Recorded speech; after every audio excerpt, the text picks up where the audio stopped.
ఓం శ్రీ మాత్రే నమః. మార్చి 25వ తారీఖు నుంచి నెల రోజుల పాటు శుక్రగ్రహం అనేది మేషరాశిలో సంచారం జరుగుతుంది. మేషరాశిలో సంచారం జరిగేటప్పుడు నెల రోజుల పాటు సంచారం జరిగేటప్పుడు ద్వాదశ రాశుల యొక్క ఫలితం ఏ విధంగా ఉంటుందో తెలుసుకుందాం. ప్రధానంగా శుక్రుడు 1, 2, 4, 5, 8, 9, 11 స్థానాల్లో సుఫలితాన్ని ఇస్తాడు. అంటే వాళ్ళ జన్మరాశి నుంచి 1, 2, 4, 5, 8, 9 అలానే 10, 11 స్థానాల్లో సుఫలితాన్ని ఇస్తాడని శాస్త్రం చెప్పింది. ఇది గోచారరీత్యా చెప్పబడే ఫలితాలు అంటారు. అంటే this is the transit system అంటారు. చాలామంది కూడా ట్రాన్సిట్ సిస్టానికి బర్త్ చార్ట్కి లాట్ ఆఫ్ డిఫరెన్స్ అనేది ఉంది. బర్త్ చార్ట్ అంటే ఏంటంటే జన్మలగ్నం నుంచి క్యాలిక్యులేషన్ చేసేది బర్త్ చార్ట్. ఇప్పుడు ప్రతిరోజు కూడా ప్రతి నెలలో కూడా రాశి ఫలాలు వినేవాళ్ళందరూ కూడా ఇవి గోచారరీత్యా చెప్పబడే ఫలితాలు అంటారు. నేను పదే పదే అన్ని టీవీ ఛానల్స్లో కానీ యూట్యూబ్ ఛానల్స్లో కానీ చెబుతున్నాను.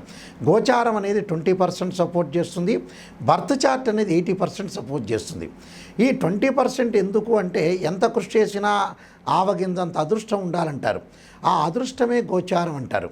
బర్త్ చార్ట్ అంటే ఏంటంటే ఒక చెట్టు ఉంటుంది, ఆ చెట్టు కింద వేళ్ళు ఉంటాయి. ఆ వేళ్ళు అనేది బర్త్ చార్ట్ అని అర్థం. ఆ వేళ్ల పైన ఒక కాండంలాగా ఉంటుంది, దానికి కొమ్మలు ఉంటాయి, బ్రాంచెస్ ఉంటాయి. ఆ కొమ్మలకు ఆకులు ఉంటాయి. ఆకులు ఎలా ఉంటాయి? మనకు రైన్ సీజన్లో వస్తాయి, అలానే మనకి రైన్ సీజన్లో వచ్చిన తర్వాత వింటర్ సీజన్లో అలానే ఉంటాయి, సమ్మర్ సీజన్లో రాలిపోతాయి. ఆ రాలిపోయేదే గోచారం అంటారు. కాబట్టి నిజాన్ని తెలుసుకోండి. గోచారానికి బర్త్ చార్ట్కి నిజాన్ని తెలుసుకొని మనం ముందుకెళ్తే మనకు మంచి ఫలితాలు జరిగే అవకాశాలు ఖచ్చితంగా ఉంటాయి. కాబట్టి ఇవన్నీ కూడా చాలామంది కూడా నెగిటివ్ అని ఆలోచన చేయద్దండి. నెగిటివ్లోంచి మనం పాజిటివ్ తీసుకురావటం ఎలాగా? కాబట్టి శుక్రుడు సుఖాన్ని, భోగాన్ని, సౌఖ్యాన్ని కళత్రకారకుడు అంటారు. సప్తమ భావకారకుడు శుక్రుడు అవుతాడు.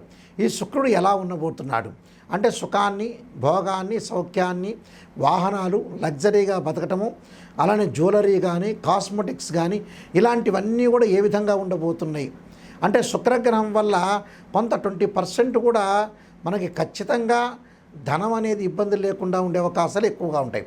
గురువు ధనకారకుడు అయినా కూడా శుక్రుడు కూడా ఒక 20% మనీని ఇచ్చేవాడని అర్థం.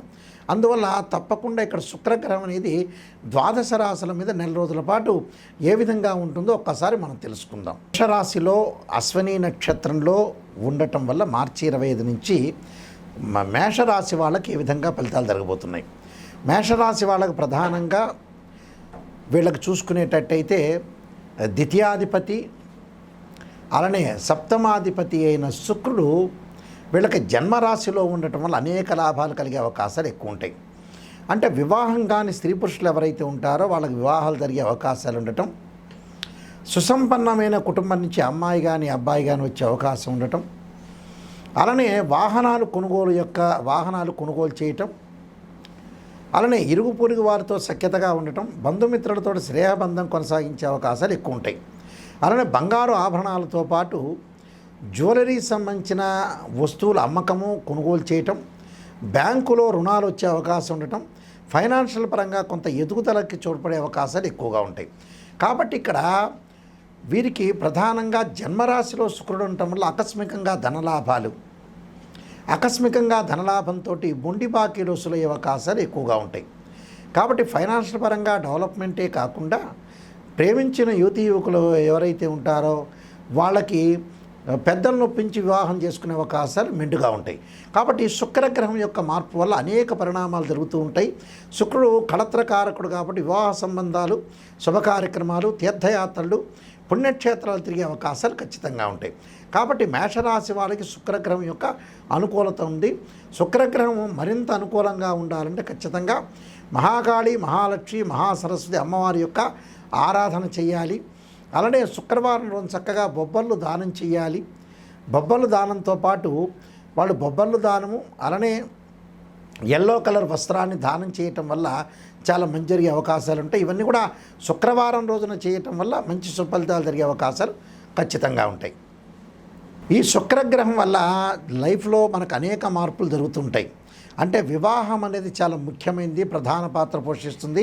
వివాహం ఒకటి మనిషి బతుకున్నంతకాలం సుఖంగా ఉండటం, సౌఖ్యంగా ఉండటం, లగ్జరీగా ఉండటం కూడా అవసరమే.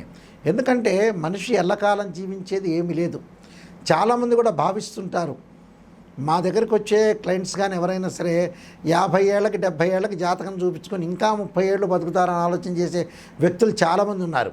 వాస్తవంగా ఏమిటంటే లైఫ్ అనేది కొన్నాళ్ళు మాత్రమే ఉంటుంది. అంటే ఉదయం పూట మనం సూర్య ఉదయాన్ని మనం చూసిన తర్వాత ఈరోజు బాగున్నామని చెప్పిన తర్వాతనే ఈరోజు బతికున్నామని చెప్పుకోవాలి. అందువల్ల చాలా జాగ్రత్తగా లైఫ్ను లీడ్ చేసుకోవాలి, జాతకపరంగా చూపించుకోవాలి. శుక్రగ్రహం అనేది ఏ విధంగా ఉంది, శుక్రుడు సుఖాన్ని కళత్రాన్ని ఇస్తాడు. చాలామంది కూడా పెళ్లి సంబంధించిన విషయాలకి కారకుడు ఎవరంటే శుక్రుడే. చాలామంది కుజుడు అనుకుంటాడు. కళత్ర కారకుడు మ్యారేజ్ సంబంధించిన మ్యారిటల్ స్టేటస్ని రిప్రజెంటివ్ చేసే ప్లానెట్ ఏంటంటే వీనస్ ప్లానెట్. అంటే వైఫ్ అండ్ హస్బెండ్ మధ్యలో డిఫరెన్స్ ఆఫ్ ఒపీనియన్స్ లేకుండా అలానే మ్యూచువల్ అండర్స్టాండింగు ఒక బాండింగ్ని ఏర్పరిచే ప్లానెట్ ఏంటంటే శుక్రగ్రహం.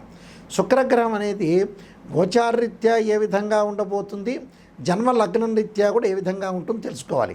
సహజంగా మనం పుట్టినప్పుడు ఉండే జాతకంలో జన్మలగ్నం నుంచి సహజంగా 6, 8, 12 స్థానాల్లో శుక్రదోషం అనేది ఉండకూడదు. శుక్రుడు ప్రత్యేకంగా కొన్ని నక్షత్రాల్లో ఉండకూడదు. అశ్వని, మఖ, మూల, ఆరుద్ర, స్వాతి, శతభిషము, మృగశిర, చిత్త, ధనిష్ట, పుష్యమి, అనురాధ, ఉత్తరాభాద్ర నక్షత్రాల్లో ఉండకూడదు.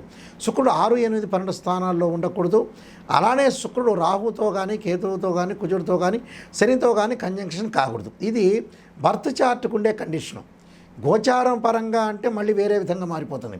గోచార పరంగా వాళ్ళ రాశి దగ్గర నుంచి నేను ఇందాక చెప్పినట్టుగా తప్పకుండా 1, 2 అంటే కొన్ని ప్రత్యేకమైన స్థానాలు ఉన్నాయి. ఆ స్థానాల్లో 1, 2, 4, 5, 8, 9, 11 స్థానాల్లో ఉంటే సుఫలితాన్ని ఇస్తాడు తన జన్మరాశి నుంచి. కాబట్టి జన్మరాశికి సంబంధించినవి గోచారీత్యా ఉండే కండిషన్స్ వేరు, బర్త్ చార్ట్ జన్మలగ్నం నుంచి అనుసరించే విధానం కూడా వేరే ఉంటుంది. కాబట్టి ఇక్కడ శుక్రుడు ఎలా ఉండబోతున్నాడు, మన జన్మలగ్నంలో ఎలా ఉండబోతున్నాడు, గోచారరీత్యా ఎలాంటి ఫలితాలు ఇవ్వబోతున్నాడు, రెండూ కూడా వేరువేరుగా కండిషన్స్ అనేవి ఉంటాయి. వాస్తవంగా అయితే ఆ శుక్రగ్రహం అనేది తప్పకుండా మన జాతకంలో ఏ విధంగా ఉందో తెలుసుకోవాలి. అందువల్ల దానికి కొన్ని పరిహారాలు కూడా చేసుకొని ముందుకు వెళ్ళాలి. ఈ శుక్రగ్రహం వల్ల కొంత వాహనాలు కొనలేకపోవటం, ప్రత్యేకంగా కొన్ని వివాహాలు కాలేకపోవటం, దగ్గరకు వచ్చినట్టు వివాహాలు వెనక్కి వెళ్ళిపోవటం, ఇలాంటి ఇన్సిడెంట్ జరిగే అవకాశాలు ఎక్కువ ఉంటాయి. వైఫ్ అండ్ హస్బెండ్ మధ్యలో రిలేషన్ లేకపోవటం, అలానే విడాకులు జరిగే అవకాశాలు ఉండటం, అలానే డబ్బు పరంగా కూడా కొన్ని ఇబ్బందులు కలిగే అవకాశాలు శుక్రుడి వల్ల వస్తాయి. అంటే శుక్ర మహర్దశ అనగానే చాలామంది కూడా శుక్ర మహర్దశ వచ్చింది మాకు చాలా అద్భుతాలు జరుగుతాయి అనుకుంటారు. ప్రతి లగ్నానికి శుక్ర మహర్దశ మంచిది కాదు, కొన్ని లగ్నాలకు మాత్రమే శుక్ర మహర్దశ మంచిది అవుతుంది. కాబట్టి శుక్రుడు మన జాతకపరంగా ఏ విధంగా ఉన్నాడు, ఎలా ఉండబోతున్నాడు చాలామంది కూడా తెలుసుకోవాలి. అందువల్ల ఖచ్చితంగా నేను నెంబర్ ఆఫ్ ఆస్ట్రాలజీ బుక్స్ రాశాను.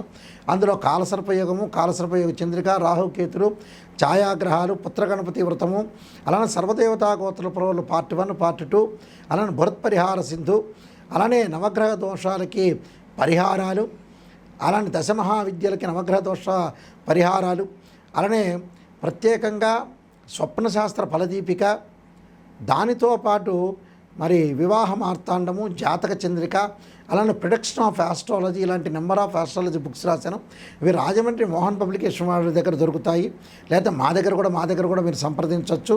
అయితే మా www.nayakanti.com కానీ, అలానే www.nayakanti.in కానీ మా వెబ్సైట్ చూడొచ్చు.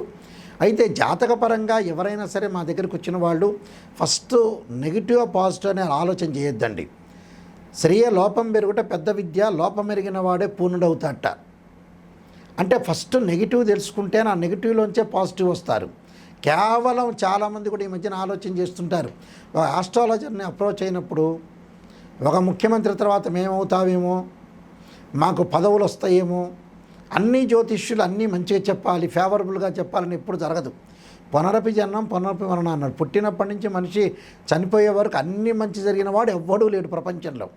ఏదో గొడవలు జరుగుతాయి, విడాకులు జరుగుతాయి, చెడ్డ విషయాలు జరుగుతాయి, తగాదాలు జరుగుతాయి, ఏవో కూడా జరుగుతుంటాయి. కాబట్టి మీరు ఖచ్చితంగా జాతకం మా దగ్గర నాయకంటి గారిని అప్రోచ్ అయ్యేవాళ్ళు ఎవరైనా సరే నెగిటివ్ పాజిటివ్ రెండు తెలుసుకున్న వాళ్ళు మాత్రమే మాకు ఫోన్ చేయండి. ఇంకొంతమంది ఏం చేస్తుంటా అంటే చాలా తెలివిగా సమాధానం చెబుతున్నారు ఈ మధ్యన. నేను ప్రజల కంటే మహా తెలివిగలవాడిని. ఫోన్ చేసేసి గురువుగారు ఎంత ఫీజు అని అడుగుతున్నారు. అడిగిన తర్వాత మేము వస్తామండి, మీ దగ్గరికి వస్తామని ఈ మధ్యకాలంలో అతను చెన్నై దగ్గర నుంచి ఫోన్ చేశాడు. చెన్నై దగ్గర నుంచో బెంగళూరు నుంచో లేకపోతే కలకత్తా దగ్గర నుంచి ఫోన్ చేసేవాళ్ళు వాళ్ళు ఎప్పుడో వస్తామనుకుంటే గ్రహాల యొక్క ప్రభావం వల్ల కూడా వాళ్ళు రాలేకపోతారు వాళ్ళు. అది కూడా కొంత ఆలోచన చేసుకోండి. ఎందుకంటే ఎవరైనా వచ్చేవాళ్ళు ఉంటే ఇమ్మీడియట్లీగా రావాలి, కొద్ది టైం తీసుకొని అయినా సరే. లేకపోతే మీరు ఫోన్లో చెప్పించుకోవాలి. ఇక్కడ మాతోటి ఫోన్లో సంప్రదించే వాళ్ళు ఎవరైనా సరే వాయిస్ రికార్డింగ్ అనేది మస్ట్గా పెట్టుకోండి. వాయిస్ రికార్డింగ్ పెట్టుకుంటే ఏమవుతుందో మీరు మళ్ళీ రిపీట్గా వినే అవకాశం ఖచ్చితంగా ఉంటుంది. నిజం తెలుసుకునే వాళ్ళు మాత్రమే నాకు కాల్ చేయండి. కాలక్షేపానికి ఎవ్వడూ కాల్ చేయొద్దండి. ఆ కాలక్షేపానికి వాళ్ళు కాలు చేస్తున్నారా చేయట్లేదని ఎంబటే నేనే జ్యోతిష్యుని కదా, నేనే ఆల్రెడీ కనిపెట్టేస్తా. మిగతా జ్యోతిష్యులు కనిపెట్టలేకపోయినా వాళ్ళ యొక్క శబ్దాన్ని బట్టే వాళ్ళు ఎలాంటి క్యారెక్టరు, ఎలాంటి వాళ్ళు, అసలు నిజంగా రాగలుగుతారా, నిజంగా చెప్పించుకోగలుగుతారా, నిజమేంటి అనేది నేను చెప్పగలుగుతా. అందువల్ల మీరు ఏదైనా నిజం వాళ్ళు మాత్రమే ఫోన్ చేయండి. ఎందుకంటే టైం వేస్ట్ చేయొద్దండి. Don't waste your time. మా టైం వేస్ట్ చేయొద్దండి, మీ టైం వేస్ట్ చేసుకోకుండా నిజంగా మేము బాగుపడాలి, నాయకంటి మల్లికార్జున గారి దగ్గరికి వెళ్ళాలి, నేను బాగుపడాలనే వ్యక్తులు మాత్రమే ఫోన్ చేయండి. అంటే జీవితాన్ని ఎప్పుడు కూడా సీరియస్గానే తీసుకోవాలి. ఎప్పుడో ఏదో చేద్దాంలే అనుకునే పాయింట్కి వెళ్ళొద్దండి. కాబట్టి వివాహం అనేది చాలా ఇంపార్టెంట్. వివాహం అనేది తొందరగా చేసుకోవటం చాలా మంచిది. లైఫ్లో ఏది కూడా సమస్యలు లేకుండా మనం ముందుకెళ్తే మనకు మంచి జరిగే అవకాశాలు ఖచ్చితంగా ఉంటాయి. మీరందరికీ కూడా శుక్రగ్రహం యొక్క అనుకూలత ఉండాలి. శుక్రగ్రహం అనుకూలత వల్ల మీకు అన్నీ కూడా జీవితంలో సాధించాలని శ్రీ పరమేశ్వరుడి యొక్క కరుణాకటాక్షం ఉండాలని ఆశిస్తూ సర్వే జనా సుఖినో భవంతు.